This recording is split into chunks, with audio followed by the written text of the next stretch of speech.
आज हम बात करने वाले हैं अमेरिका की फॉरेन पॉलिसी की, और बिलीव मी, इससे ज्यादा कंफ्यूज पॉलिसी शायद आपने कहीं नहीं देखी होगी। सोचिए, एक तरफ सुबह ट्रंप साहब बोलते हैं कि अमेरिका ने इंडिया और रशिया को खो दिया है, ये अब चाइना के साथ चले गए हैं, और शाम को वही ट्रंप कहते हैं I don't think we have lost India, I get along very well with PM Modi. अब भाई ये कौन सा नया वर्जन का यू टर्न है? अगर कोई स्टूडेंट एग्जाम में ऐसे आंसर लिख दे सुबह एक, शाम को दूसरा, तो टीचर सीधा बोलेगा बेटा तुम खुद कंफ्यूज हो या मुझे कंफ्यूज कर रहे हो। असल में इसके पीछे तीन बड़ी वजह है। पहली वजह एससीओ समिट है, जहां मोदी, पुतिन और शी जिनपिंग के विजुअल्स ने अमेरिका का मूड खराब कर दिया। दूसरी वजह ट्रेड टेंशन है, क्योंकि अगस्त में यूएस ने भारत के एक्सपोर्ट पर 50% टैरिफ लगा दिया और ये कहा कि इंडिया इनडायरेक्टली रूस को फंड कर रहा है यूक्रेन वॉर में। तीसरी वजह डोमेस्टिक पॉलिटिक्स। ट्रंप अपने वोटर्स को दिखाना चाहते थे कि देखो मैं टफ हूं इंडिया के खिलाफ, लेकिन दिक्कत यह है कि इंडिया पाकिस्तान नहीं है जो दबाव में आ जाएगा। इंडिया ने साफ कर दिया कि टैरिफ हो या प्रेशर, हम पीछे नहीं हटेंगे। और फिर आते हैं US commerce secretary Howard Lutnick. इन्होंने तो कंडीशंस की लंबी लिस्ट बना दी। बोले इंडिया को एग्रीकल्चर और डेयरी मार्केट खोलना होगा, रशियन ऑयल बंद करना होगा और ब्रिक्स से हटना होगा। अब सोचिए, ये वही बात हो गई जैसे कोई आपकी शादी में पंडाल भी लगाए और मेन्यू भी खुद डिसाइड कर, धमकी भी साफ दी, अगर नहीं मानोगे तो 50% टैरिफ भुगतो। यानी अमेरिका ओपनली भारत की फॉरेन पॉलिसी डिक्टेट करने की कोशिश कर रहा है। लेकिन मजेदार बात यह है कि अमेरिका के अंदर ही ट्रंप की खिंचाई हो रही है। फॉर्मर एनएसए जॉन बोल्टन ने साफ कहा कि पिछले 25 साल से यूएस ने बड़ी मेहनत से इंडिया को रशिया से धीरे धीरे दूर करने की कोशिश की थी, डिफेंस डील्स बढ़ाई, टाइज स्ट्रेंथन किए। लेकिन ट्रंप ने एक सोशल मीडिया पोस्ट से वो पूरी मेहनत मिट्टी में मिला दी, और यही फ्रस्ट्रेशन अब उनके अंदर के लोग ओपनली दिखा रहे हैं। अब यहाँ पे सबसे इंटरेस्टिंग बात यह है कि इंडिया को लेकर अमेरिका जितना कंफ्यूज है उतना कॉन्फिडेंट खुद इंडिया है। देखिए, मोदी सरकार ने साफ सिग्नल दे दिया है कि फॉरेन पॉलिसी अब किसी की डिक्टेशन पर नहीं चलेगी। चाहे रशियन ऑयल खरीदना हो, डिफेंस डील्स करनी हो या ब्रिक्स और एससीओ जैसे फोरम्स में हिस्सा लेना हो, इंडिया अपने हित देखकर फैसला करेगा, ना कि वॉशिंगटन के प्रेशर पर। दूसरी तरफ अगर आप ग्राउंड रियलिटी देखें तो यूएस की पूरी कोशिश है कि इंडिया को चाइना के खिलाफ अपने कैंप में मजबूत करके खड़ा करें। लेकिन दिक्कत यह है कि जब आप किसी दोस्त को साथ रखना चाहते हैं तो उसे बराबरी का दर्जा देना पड़ता है, ना कि हर बार कंडीशंस की लंबी लिस्ट थमा देनी चाहिए। इंडिया वही कर रहा है जो उसे करना चाहिए, मल्टी अलाइनमेंट। मतलब रशिया के साथ भी रिलेशंस अच्छे, अमेरिका के साथ भी स्ट्रेटेजिक डील्स, और चाइना को भी पूरी तरह आइसोलेट नहीं करना। यही वजह है कि आज दुनिया इंडिया को बैलेंसिंग पावर मान रही है। अब सोचिए, कल तक जो वेस्ट ये सोचता था कि इंडिया बस उनकी बात मानेगा, वही इंडिया आज उनकी फॉरेन पॉलिसी की नाक में दम कर रहा है। अमेरिका चाहकर भी इंडिया को इग्नोर नहीं कर सकता, क्योंकि डिफेंस मार्केट, ट्रेड पोटेंशियल और इंडो पैसिफिक स्ट्रैटेजी सब कुछ इंडिया से जुड़ा हुआ है। अब जरा आगे का सीन सोचिए।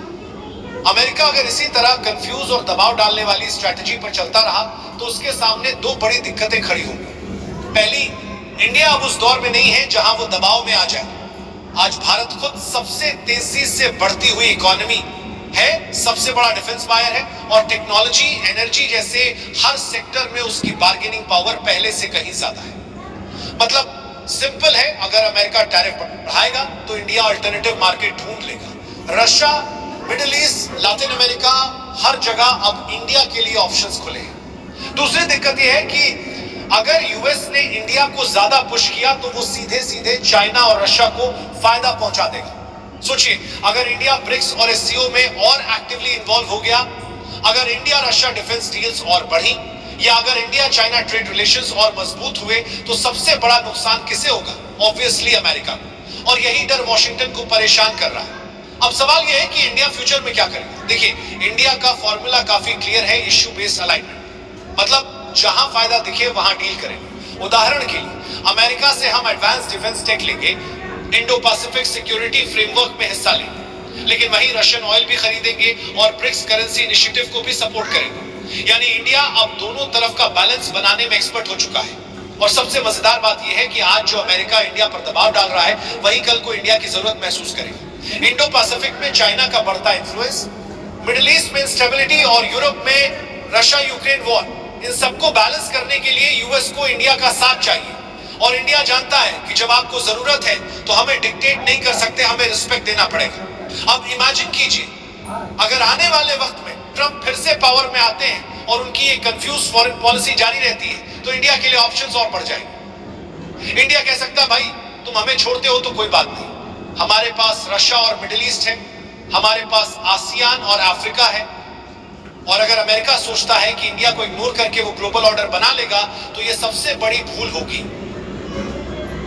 तो दोस्तों पिक्चर का असली ट्विस्ट यही है, जहां एक तरफ अमेरिका हर दिन न्यू स्टेटमेंट और न्यू कंफ्यूजन क्रिएट कर रहा है, वहीं इंडिया क्वाइटली अपने नेशनल इंटरेस्ट को सबसे ऊपर रखकर हर तरफ रिलेशंस मजबूत कर रहा है। लॉन्ग टर्म में यही स्ट्रैटेजी इंडिया को सुपर पावर बनाने वाली है और यही स्ट्रैटेजी अमेरिका को बार बार अनकंफर्टेबल कर रही है। अब यहाँ पे अमेरिका का हिपोक्रेसी भी देख लीजिए। एक तरफ वो इंडिया को बोलते हैं रशियन ऑयल मत खरीदो, ब्रिक्स से दूर रहो, एससीओ में मत जाओ, और दूसरी तरफ खुद क्वाइटली रशियन फर्टिलाइजर और क्रिटिकल मिनरल्स ले रहे हैं। मतलब भाई खुद के लिए अलग नियम और इंडिया के लिए अलग। ये वही बात हो गई जैसे एग्जाम में टीचर खुद कैलकुलेटर इस्तेमाल करे और स्टूडेंट को बोले तुम्हें तो टेबल लिखकर सॉल्व करना होगा। यही डबल स्टैंडर्ड्स आज यूएस की क्रेडिबिलिटी को कमजोर कर रहे हैं और इंडिया ने भी इस हिपोक्रेसी का जवाब बिल्कुल अपने अंदाजा में दिया है।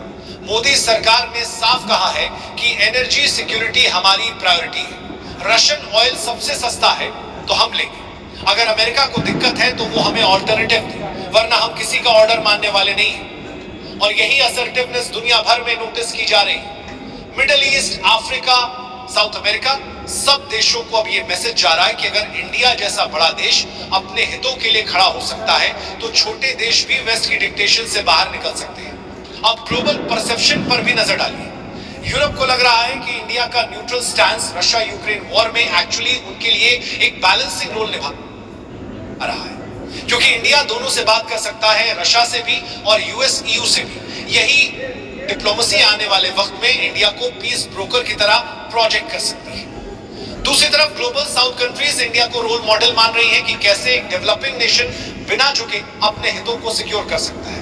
सबसे बड़ा सवाल अब यही है कि क्या अमेरिका इस रियलिटी को एक्सेप्ट करेगा या फिर कंफ्यूजन का सर्कस चलता रहेगा। अगर एक्सेप्ट करता है तो इंडो यूएस रिलेशन स्टेबल रहेंगे, डिफेंस डील्स, टेक्नोलॉजी शेयरिंग और इंडो पैसिफिक कोऑपरेशन और मजबूत होगा।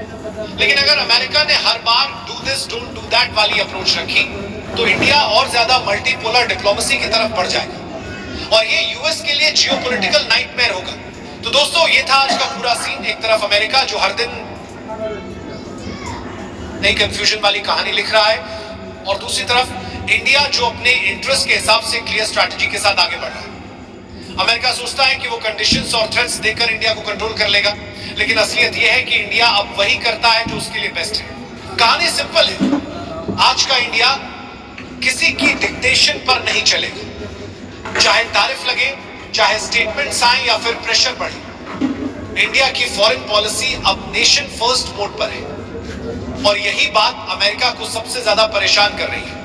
तो कल जब ट्रंप फिर से कोई नया बयान देंगे, सुबह कुछ और, शाम को कुछ और, तो याद रखिएगा कंफ्यूजन उनका है, क्लैरिटी हमारी है।